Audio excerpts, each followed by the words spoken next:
everybody. Good evening. Welcome. Today we're hosting a talk مع منيرة AlYahya, a documentary photographer. But before we start, I just would like to give you a quick introduction about Studio Khmyai if you're not familiar with it. Studio Khmyai is a studio focused on photography, specifically film photography. We do workshops for film developing, film processing, and printing. We also do alternative photography workshops like cyanotype, lumen, Polaroid lift. We also host talks like today and film screenings. Today we're joined by Muneera AlYahya, who's a film photographer, documentary photographer. We're going to be discussing her project called The Neighborhood. Muneera, tell us what sparked your interest in documenting these residential buildings or post-oil houses, and what caught your eye? Okay, so first of all, hi everyone, thank you for coming. Just a disclaimer, I'm not an architect at all. Some people confuse me for either an architect or a graphic designer, which I understand. But just so you also understand that if me speaking about these houses is more of a personal interest rather than a professional one. But over the years, I feel like this has become a good reference for a lot of architects, and I've learned a lot from them as well, and reading about urban planning. So when I started off, I didn't really know much about the history of Kuwait's urban planning, but I remember in around 2015, 2016, I started walking around the city more and different areas of Kuwait to document different aspects of it. And I think the act of walking made me notice so much more about our lived environment or built environment that I haven't before, because we're so restricted by the car. So when you walk, you see all sorts of things that can surprise you, really. Walking around Abdullah Salim, I realized that a lot of houses from the post-oil era that kind of started to be built by the 50s or let's say 60s and 70s that you see in like archival videos on YouTube actually still exist. And the way that they look now, surrounded by more modern architecture, looks very out of place when you compare it to its surroundings, basically. So when you see something shaped like this, or with these concrete slabs that seem to like defy gravity and coming in weird shapes, it's easy that they attract your attention, basically. The act of walking kind of changed my perspective, and I started noticing all sorts of things in our landscape, basically. Yeah, it's definitely unique. Yeah. Now, as a documentary photographer, what's the story that you're trying to tell us through this project? So it's less for me about telling like a single cohesive story. I think I started this because I had that need to understand our built environment. So it's just a personal way for me to engage with our environment, let's say, or with our built landscape, and like ask questions about it and try to understand it. So through this project, I became more incentivized towards reading about our urban history and how Kuwait developed the way that it did. How did these houses came to be? Why did people design them the way that they designed them? And all sorts of details that you become more interested in learning about. It's not about a single story. لأن هو بدأ يتفرع. The project started to take different routes. Some of them more focused on the environment, and some of them more focused on like the relationship of homeowners to their homes. How do people feel about these houses that now belong or used to belong to their grandparents or their parents who had already passed away? How do families kind of deal with these houses? Do they choose to keep them, choose to demolish them? And as well as me understanding more how oil discovery kind of brought this kind of development into being and how it happened.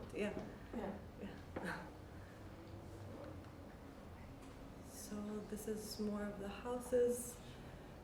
These, what I showed you just now, they're all built between the 60s and 70s. This was kind of the style. You can see that it's a bit more futuristic.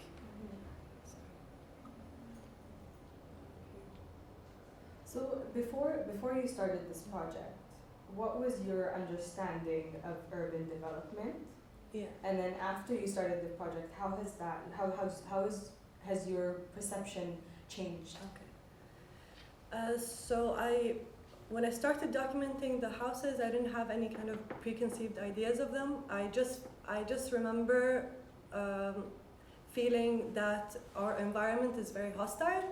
It felt like the heat was very extreme. It felt like personally I felt restricted, especially in the long summer months, because you can't, as someone who likes to do photography and walk around and be in the street and all of that, it was hard to do that in Kuwait the majority of the year. Sometimes, some months you can do it, but again, if you have work, if you have other things, it's also يقلص الفترة اللي أنت ممكن تسوين فيها هذا الشيء. And I remember having that perception that I feel like a lot of us used to have, that the desert is barren, we don't have much of an environment, and that this kind of development was inevitable. Like the way that we have built our streets, our neighborhoods, our city, it just seemed like the response that I would get when I tried to discuss this is هذا اللي كان أو ما كان في أي طريقة ثانية this is what happened. But the more I read about how this development came to be, the more I understood the circumstances, the economical, let's say political, and otherwise, I understand why it happened the way it did, but it kind of changed my perspective in a way that I don't see this to be the only possible trajectory for development. Yeah.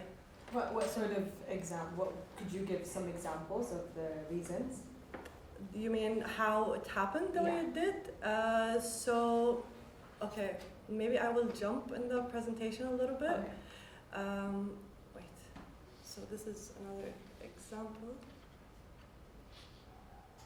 Okay. This is from Shuber's book about Kuwait modernization, urbanization. Then these are the details. I'm just trying to get to one slide. I'm sorry. Is that okay? It's okay. As long as you guys are okay with it. Yeah. Maybe we will come back to it when we talk about it. But because it's specifically maybe it's gonna go too far. Okay. Sorry. So the way it happened was when it comes to the first. Let's talk about the first. Modern neighborhood, for example, first modern city, which was technically Ahmadi, which was built using the new cities style of building, which was exported from Britain and basically the West, and they built it the way they did because they needed to house their British and American employees, as well as the Indian skilled employees who came to Kuwait at the time of oil production and oil exploration and exportation, basically.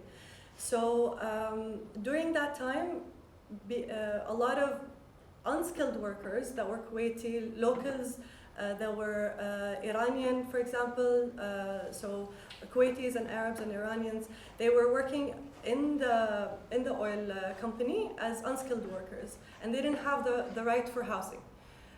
So gradually they started building these settlements or ashish or shaglat shadiyya next to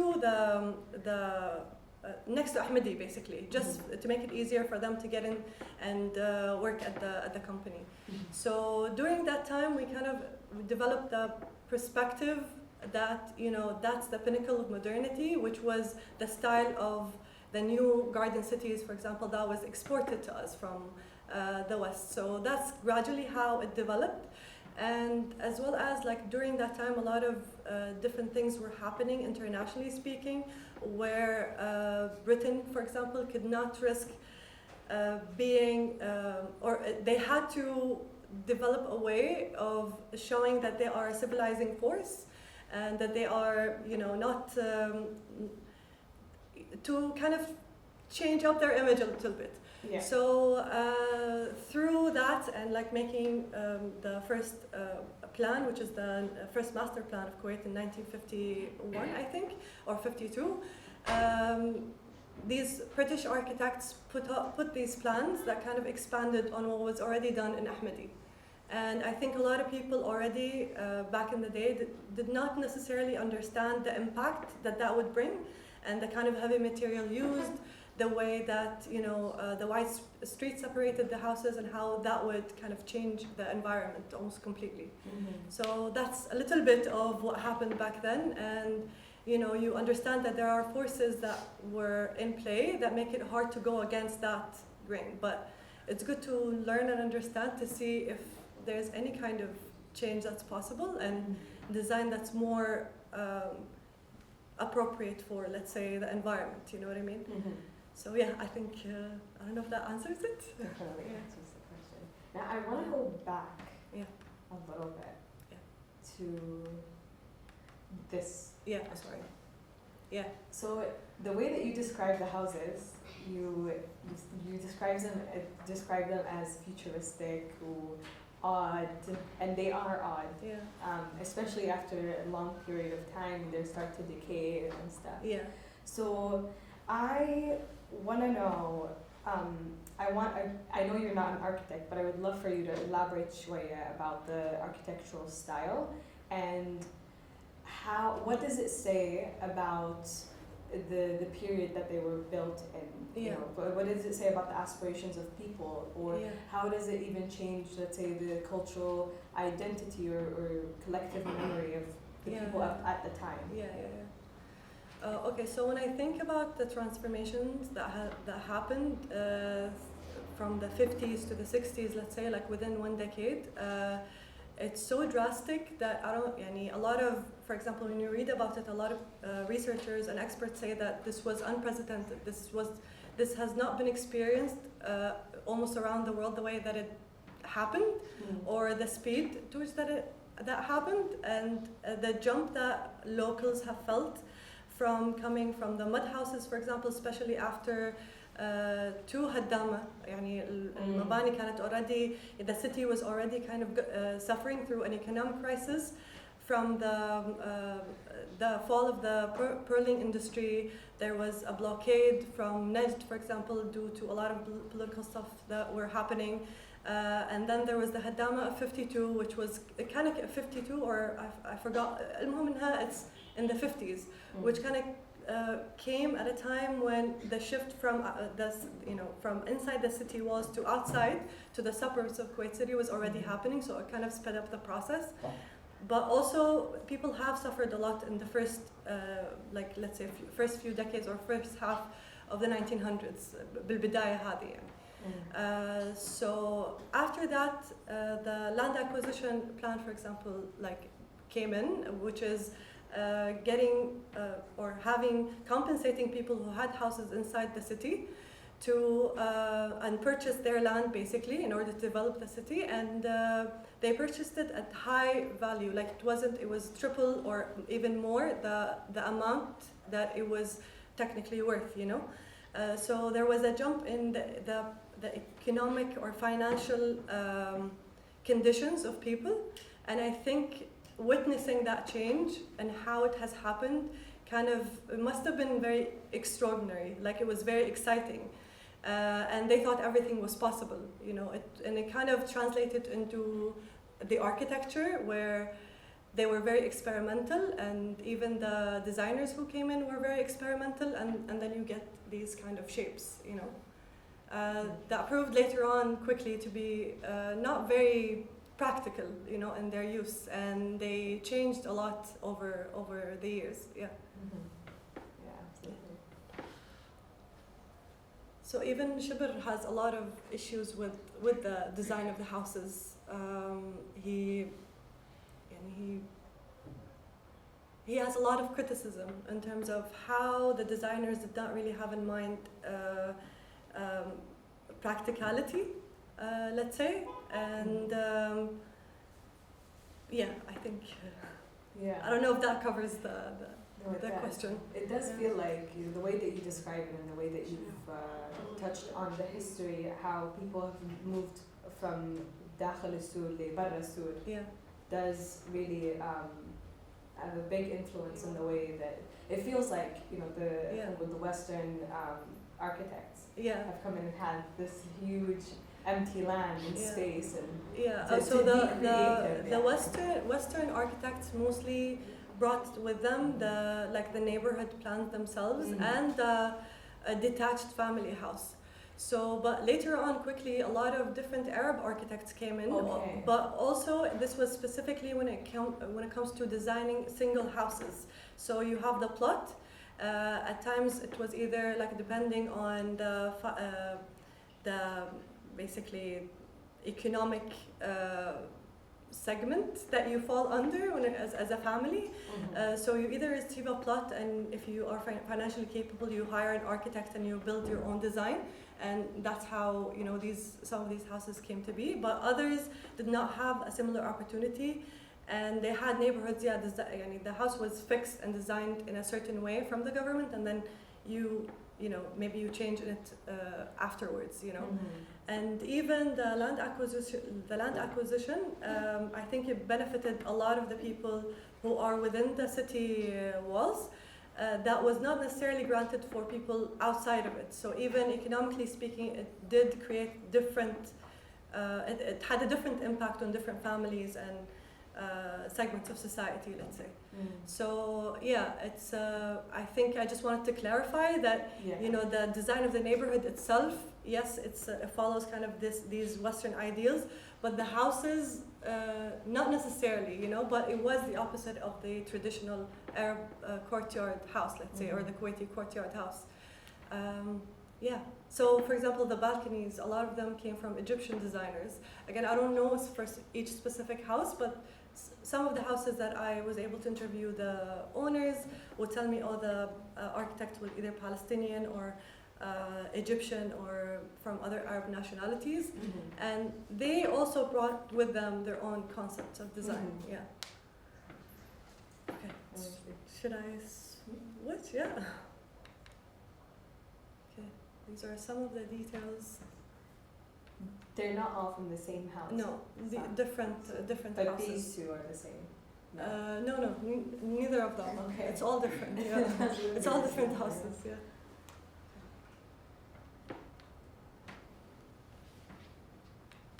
Okay. So even the ones who weren't too exciting in their design, you see these very nice details. I think they're beautiful aesthetically speaking. Absolutely. Very unique. Okay. With the decay and the deterioration of these houses, some of them have been left to be, obviously. Yeah. Do you feel like we're losing something? Is there anything to lose? I think so. Just like I said, even though they're not necessarily the pinnacle of design, but they do tell the story of a very important period of time in Kuwait. And I think a lot of us in this room feel like because we lost so many of the public buildings that were already destroyed from this era, basically. I kind of turned to these houses because they are still being demolished for different reasons, but it would be worth trying to save them, because otherwise we'd be stuck in a cycle of nostalgia without having the material reference to go and kind of learn from that history in a more tangible way if we destroy it completely, you know what I mean? So yeah, I think there is something worth saving. I think as a community it would be nice for us to try to come up with ways on how to save these houses, especially because, for example, with some families, or in some of these houses now, a lot of low migrant workers live in them, basically, and I start to wonder what would happen to people who are already residing there like, okay, we're gonna fix up the building, but then what are we gonna do with it? What is the function of that building? Is gonna be, you know, yeah. So there's families, or like you mentioned, workers that are still living. Yeah, some of them are abandoned. Some of them are actually very well preserved. It depends on the family. So families who are more financially capable, they can preserve the house, and it becomes like this place where even after the parents pass away and each of the siblings goes to their own house, it becomes a family gathering place. And others have like either disputes or financial issues where after that happens, not everyone can afford to, you know, keep the house or keep it as it is. So because of financial and even يعني احتياجات, or the family's needs have changed, so they have to either demolish it, build something else. And but some of them also are housing migrant workers, especially because in terms of laws, when it comes to non-Kuwaiti basically residents, it's very unregulated. So you don't know how this is, where it falls into, or like what are the responsibilities of the person like renting out the space and stuff like that. Yeah. And so it becomes again, the lack of maintenance leads to a deteriorating condition. Yeah, absolutely. So this is a house I came across in Desma. They were two identical houses. One of them, this one's already demolished. This one's actually, the other one is still standing. And I think this was actually one of the earliest ones that I was able to document, because this was built in the 50s. But yeah, this one, I'm not sure, like I'm hoping, I think there's a group from the College of Architecture, and they're like one of the professors, they are doing something with it. I'm not sure what's going to happen to it, but I hope that it's kind of saved, you know. This is the inside of the same yeah. house? Yeah. It's a bit dark, but yeah. Yeah? Yeah, maybe it's will show up.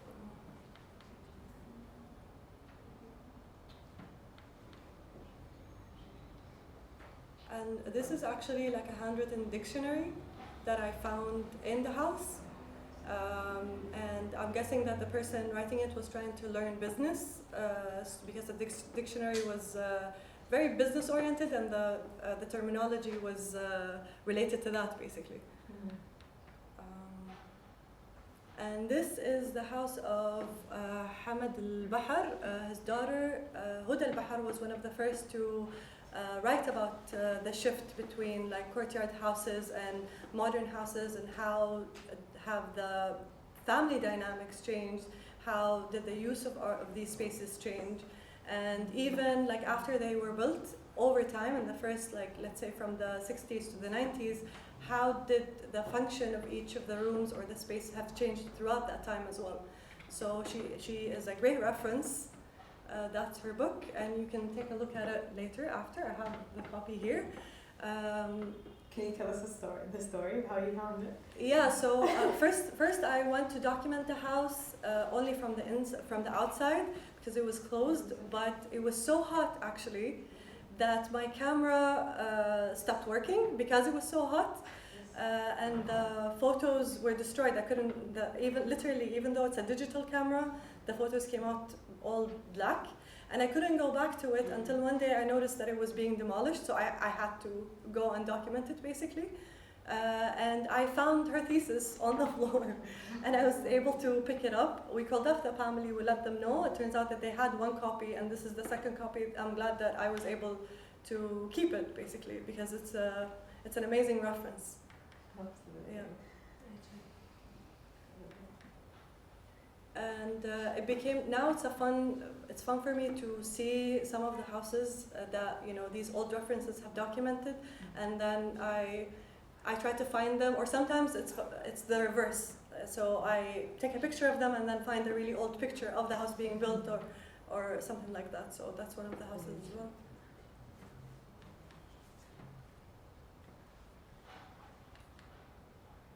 Okay.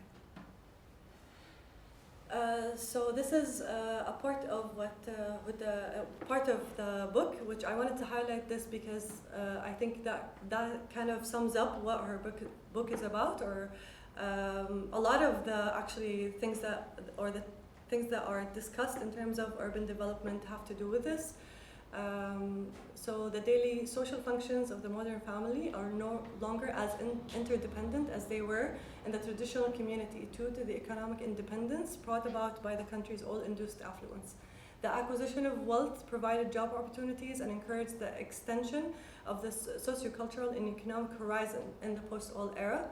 While the servants took care of the daily domestic tasks, members of the modern nuclear family have been independently engaged in various social and career pursuits, spending less time with each other. So back in the day when we were, when our community was living in like courtyard houses, we had less privacy, let's say, or not. I don't know how people thought about it, to be honest, back then. Did they want more privacy? I'm not sure, but it was definitely different than we experience it now, because I personally also feel it, is that I do need more and more privacy,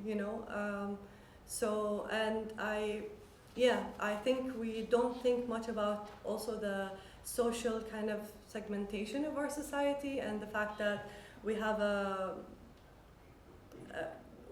two different kind of sides to Kuwait, let's say. Let's see if I can explain that better later on.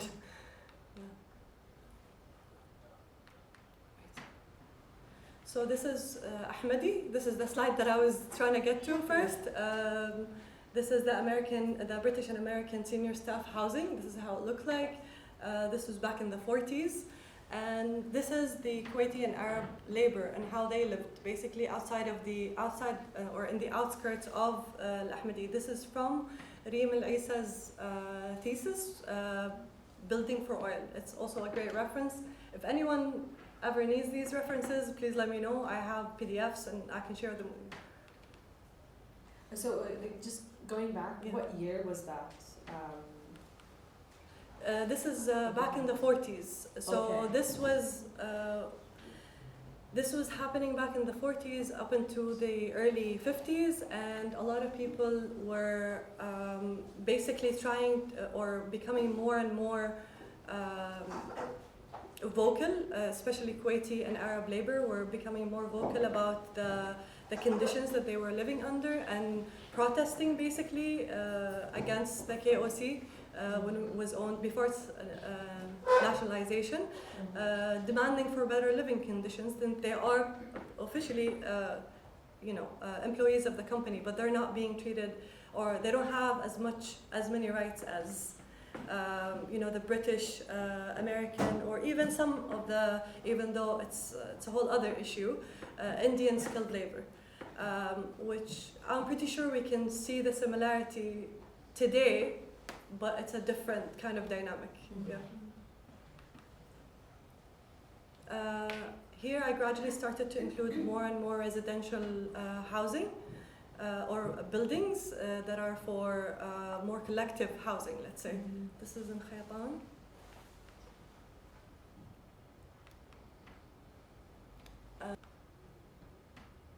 This is also in Hawali.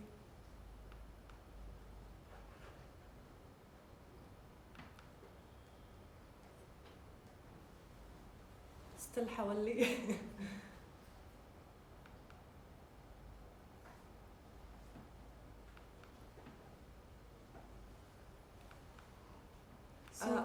Sorry. Yeah, go ahead. No, it's just that I was told that this was.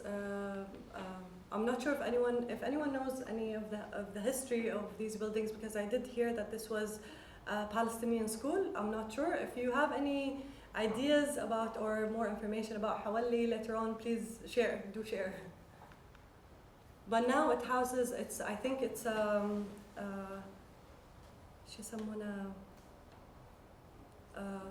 I forgot the term, بس اللي يكون بالأوقاف وقف هو وقف it's housing migrant workers.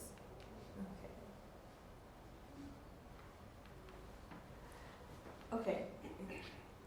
Now, you've documented post-oil houses, and residential buildings, what other landscapes have you documented, and have they had any influence on your understanding of going back to the urban development and the houses? Yeah, since oil was a big force, like the discovery of oil was a big reason why Kuwait has transformed the way it did. So I became more interested in industrial areas or oil refinery, especially Shaiba. I'm increasingly still curious about Shaiba. Sorry. I'm just gonna أحس إني شوية تخربط بس دقيقة. So this just to show some of the different Kuwaits, let's say, from an aerial perspective. And then also the speed of the demolition kind of led me to think about the environment, let's say. And then thinking about the environment led me to think about oil production. And think more about the new residential buildings or the new residential areas that are being built today. So we are considered like the third country most active today in doing large-scale development projects. This is in Al-Matla', the new area in Al-Matla', and we can see that despite that we have had issues environmentally speaking, not much has changed in our urban development. Okay, the style of the houses definitely changed, but in terms of the wider planning of cities and neighborhoods, I'm not sure if anything has changed. And especially because the speed in which we construct and then demolish, construct and then demolish, we have created an issue of landfills that I think a lot of the new areas have suffered from, basically, because we used to throw all the debris further out in the desert, but now the cities themselves have caught up to it, Mm-hmm. So yeah, more roads, more, bridges. It feels like Kuwait is constantly under construction. So I try to kind of include that within that landscape and show how always in the backdrop there is this industrial aspect of things,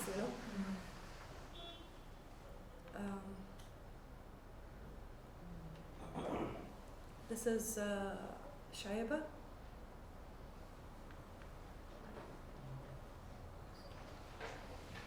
And you see, I try to imagine this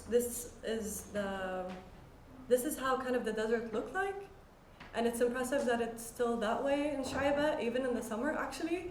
But in a lot of areas, this was already you can't see this cover of plants anymore.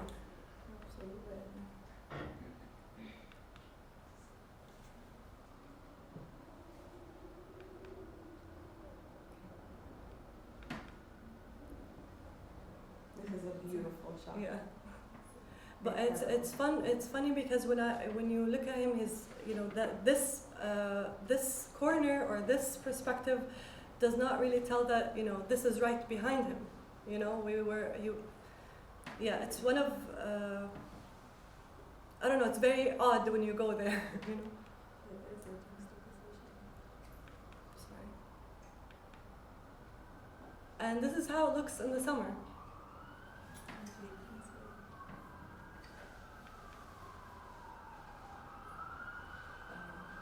More of it, and this is more of the natural cover, let's say, because here I was having actually an interview with I don't know if you guys know him. His username is Block4. I've honestly forgot his first name, but هو ولد الحاجري, and he's been talking a lot about how natural plants could help with, for example, the issue of desertification. And I was having that interview with him very close to this area, and he told me to go document this area because he expects this cover to be erased very soon. So he told me to go and take some photos of it. So he was telling me how this is kind of how this desert looked like back in the day, and not as we imagine it. It's like big patches of absolutely nothing, you know? Yeah. It's definitely, our concept of vegetation is distorted. Yes. And I think maybe because of the criticism that we usually get is exactly. Kuwait has no vegetation. Yeah. But we should definitely just change our perspective on how the vegetation in an environment like this should be. Yes, exactly. And I think this is already happening. I learned a lot from the work of a lot of people actually in this room, and a lot of us have already been changing that perspective, and a lot of people are writing about it. So that's great. I hope it gets to a higher, let's say, level of planning and development.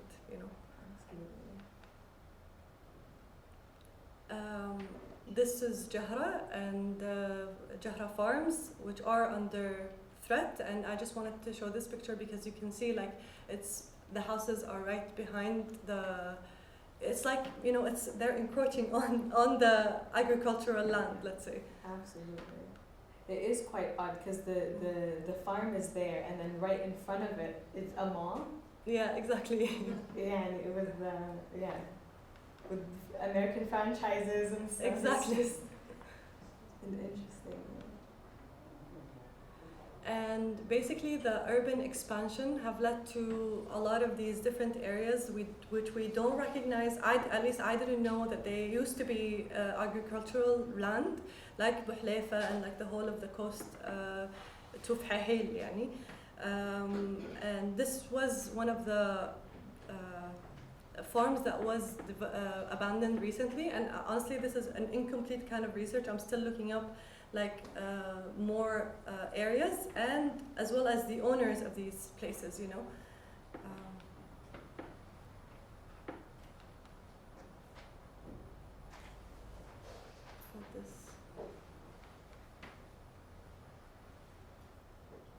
وهذا شوية يختصر شلون أنا حاولت إن أدخل المشروعين ببعض, or how one project led to another.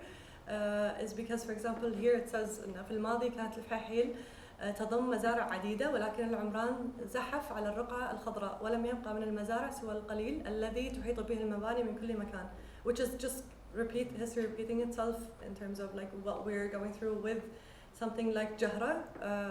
Yeah. And this is kind of just wanted to show the environmental impact of our urban planning or our urban development, is because now we have, it's been scientifically proven that we have, dust storms have increased all over Kuwait, and issues that are related to pollution and health and all of that. The construction industry is a main contributor to that pollution and these environmental issues, and this is kind of the result that we get, let's say. This is one of the worst dust storms that we had, I think, back in 2022. Yeah. I think this is the last slide. Yeah. I think one last question would be, so the way that you describe it, you're describing it, or you're talking about these houses and these buildings and stuff in a very urgent tone. There's a certain sense of urgency. Yeah. Can you elaborate more on that? I think a lot of us are feeling this disconnect, especially because we've already, for example, أنا وعيت على الدنيا, we don't really have a material reference of old Kuwait. And it's very different going to a place and experiencing a place rather than reading about it or looking at pictures. You become more rooted in that space, and I think we are now witnessing the demolition of another kind of aspect of our architectural history. Again, it doesn't necessarily have to be the best design that was out there, but I've heard from a lot of my architecture friends that the most sustainable building is the one that already exists, and that you should be building on it rather than demolishing it with something new, even if it is supposed to be like with more sustainable material, etc., etc. So I think it's on two fronts when it comes to our collective knowledge and experience of a space, and how fast-paced change can definitely affect your psychology and can affect us as a community. There was this story that I remember hearing in a documentary about Felicia, actually, where it tells you kind of the impact of someone being taken out or being uprooted from their space. And طلع من Felicia, and after realizing that he can't go back there, he actually died. He couldn't take not being able to go back. And I think a lot of the stress and anxiety that a lot of us face comes with that, you know, the fact that the places that we lived in or we know from childhood are no longer there, even though, you know, I don't know, we're in our 30s, 40s, and 50s. It's not that long a time, you know. So that's very impactful. But I think also in terms of the environmental impact, that's, I think, where the urgency comes from, because we are all, I think, feeling that, you know, it's not the best. شلون أشرح بدون لا يعني. And it's very hard sometimes living in Kuwait, especially when you think about it. Okay, what if we don't have AC? Which is something that we use, like, our energy consumption is like 60% using AC.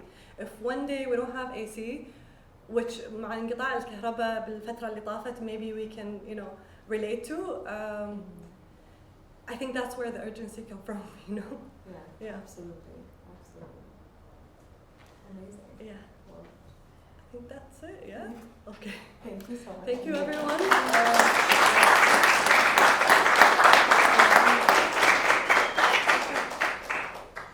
Well, we're now open for any questions for Muneera. So, maybe yes, have one consideration and a couple of questions. I'm very happy about this talk because I've seen some of your works on Instagram. And Yeah. She's very online, with my same feeling. I'm Italian in Kuwait since only a couple of years. And believe me, the first impression when you walk around Kuwait is exactly like this. Why destroy the only piece of the history of Kuwait? Because that's the reality. Kuwait, in Italy, we are full of history, full of the past, let's say. But in a country like this, the only remaining tangible things are that area. So Yeah. the buildings and and some of the buildings are beautiful, including this building where we are now. It's not abandoned, but it's not in the best condition. So my question is, you also are developed already, or you plan to develop something related to the public buildings? The public buildings also are really beautiful. Yeah, no, I think a lot of people are already documenting. A lot of people are documenting public buildings. There's a lot of interest in that, and yes, I would love to take some pictures, but I think my focus, or I would love to develop it in a way where I document more of the government housing neighborhoods or areas where people didn't necessarily choose the design of the house, and more of the collective building kind of specifically non-Kuwaitis that came out back in that era. I would love the opportunity to develop more on that, or to photograph more of these buildings. Yeah. And the other question is, if there is any plan to make these ideas or message, let's say, to spread the message wider in Kuwait, because I think most of the people doesn't work anymore, so they have no chance really to watch outside. They just drive with the Instagram in front of them, maybe doing the same at the same time. And so really they don't watch, which is the situation of the town today. Most of the buildings, as she said before, are now or decaying or occupied by maybe sometimes illegal people, I don't know, but many are destroyed, many are, I live in Muneera AlYahya, already I've seen 2 or 3 different houses that disappeared in a few months, and a big building has been built. I think a lot of us have the so there is a plan to, I don't know, maybe publish some articles or doing an exhibition, doing something that can raise the issues. I hope so, honestly. I hope there would be a collective thing. That would be very nice. But yeah, I think a lot of people have the same sentiments, but not sure how to get it on a state level, let's say.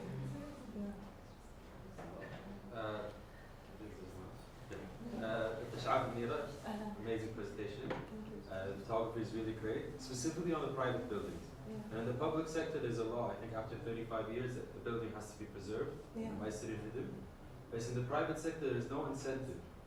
And it's a shame that if you go to cities in Saudi, they keep the old. They built a new city outside of the old city. And in Kuwait, we built it on the graves of the previous city, and it's a shame how even this building today. I know it's a pretty building and all that, but it's built on what previously was here. We know with the signs of the old mosques and things around the city. But I appreciate you bringing awareness to it. Well, how do you think we can convince people financial benefits and all that? There's no way to convince someone in the private sector not to sell their grandma's house and take the money, and someone will build a new condo on top or apartment building or whatever. I agree. Impossible there.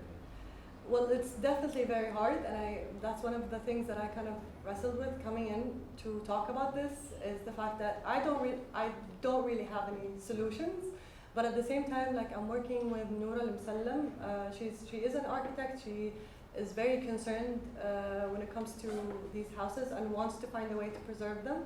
So we try to come up with different ideas that can help families as well as make it viable, basically, to preserve some of these houses at least, or to give families incentive to do so. It's very hard, honestly. So if you have any ideas, please let us know. Thank you so much. With your experience with the local young architects, do you feel like they are aware of the fact that the plans that were brought in from other countries that didn't share our weather, that didn't share our local lifestyle, and do you think they realized that the issue was how we built it, and maybe some traditional values need to come back in the way we take our future planning into consideration? Do you feel like now architects are like, we need to go back to our roots, our ancestors probably maybe knew what they were doing? Actually, since the 80s, there was this move towards like, maybe can we go back to courtyard houses? But the fact that we has changed the environment so much, the design of the courtyard house is no longer a viable solution. Like, it's not really gonna protect you or help in that way, at least not in the way that it used to be. But a lot of architects are developing more on that. Yes, I think a lot of people are more curious and more interested in this. And that's another thing that I would love to see more of, actually, in document.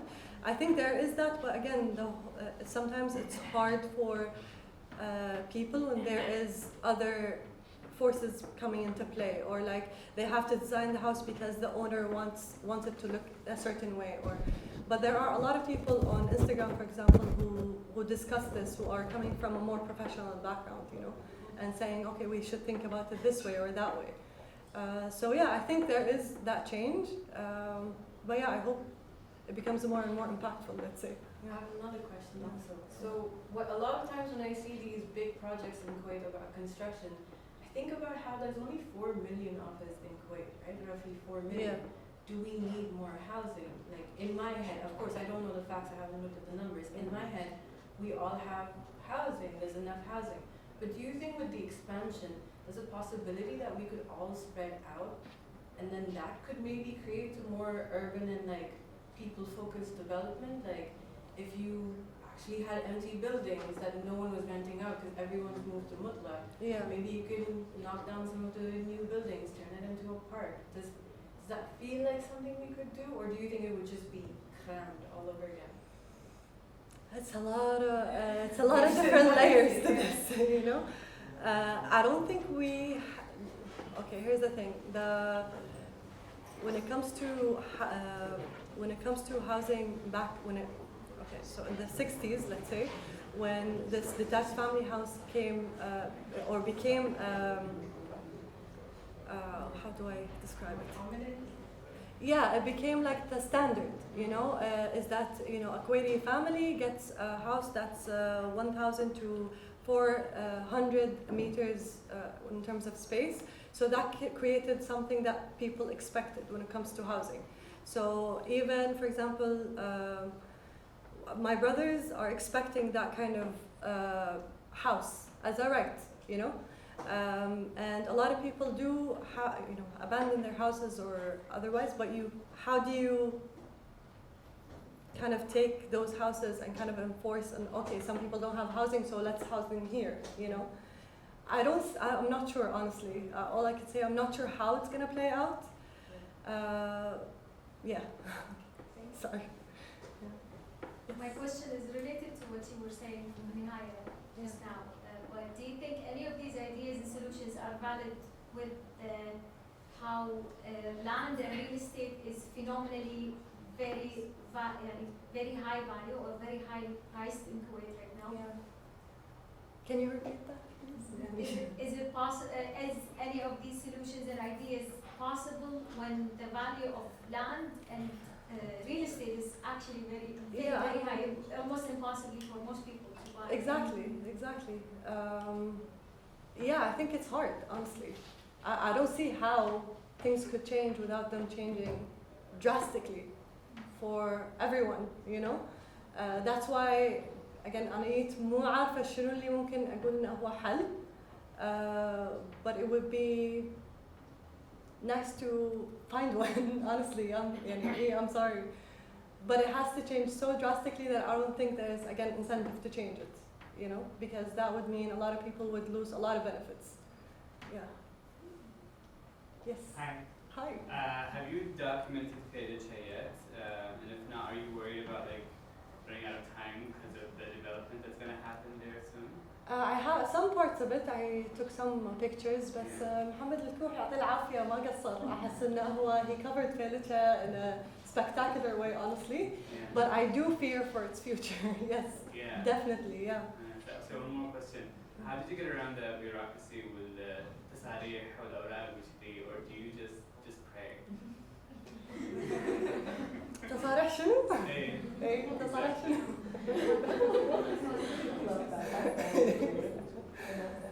بس I just pray.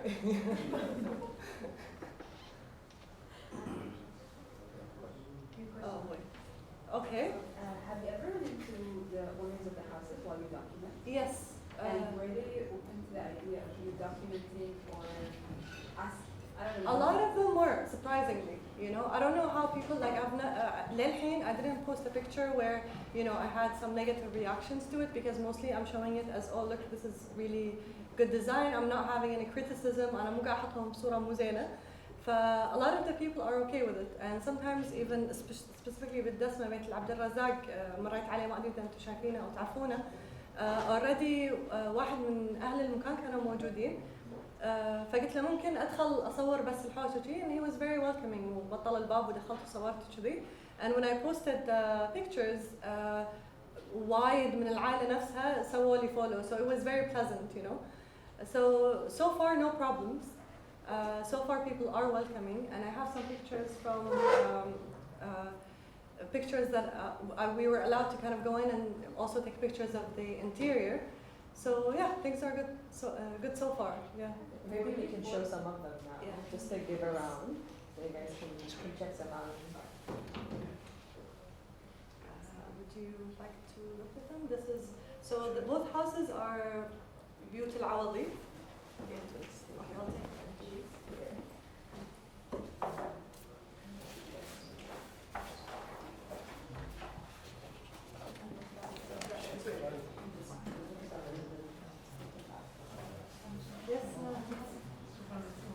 Throughout your research, did you come across any information about like how much these houses cost to build, or like how much like the architects were built? No, really no, not really. وحتى يعني احنا حاولنا نعرف من الاهل اكثر.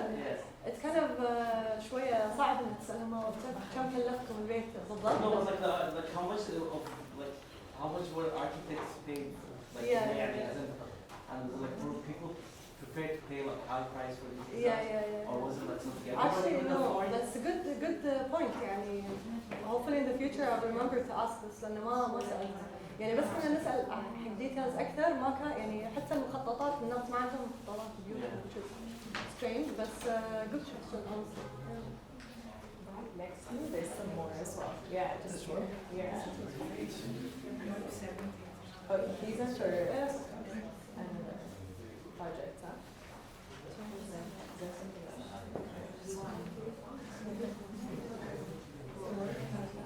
You saw the colored versions for Marcus posting, and Yes. do you have any idea how he's getting those? Are they accurate? I think it's from Ghazi Sultan's archives.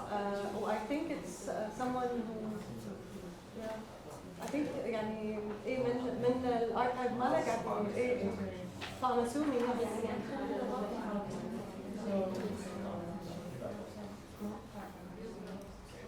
I have a basic question about this. What made you start on this? Just like I said, it's just the fact that they were يعني أنا دائما كان عندي أسئلة عن ليش الكويت مبنية بالطريقة اللي هي مبنية فيها، ليش أنا ما أقدر أبطل الباب مثلا أطلع أمشي, you know what I mean? I think starting to walk around in the city and noticing these things خلاني أهتم أكثر يعني بالموضوع وأقرأ عنه أكثر. You mentioned that our functioning as a society تغير. صرنا نقدس مثلا our tasks and our kind of functions as a community change. Yeah. Do you think we've settled on a new typology, maybe in the 80s or 90s? Have you considered documenting homes later on?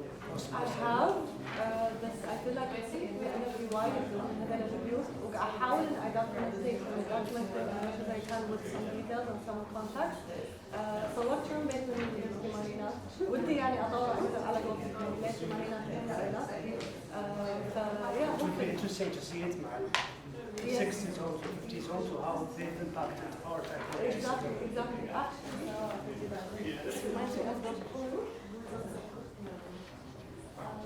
Okay, so actually it's quite behind this one. هي عند البحر وايد نتكلم عن هذا الشيء. شفت اونلاين بس ما إيه دخلت. وتعمق فيه يعني حتى إن شلون الفانكشن تغير يعني حتى عقب over the first few decades لما التسعينات شلون تغير الفانكشن نفسه من داخل. تحسين settled on specific typology الحين ولا لا؟ لما تروحين مطلع خمس دقائق شغال أحس إنه we kind of settled on a specific. I think so.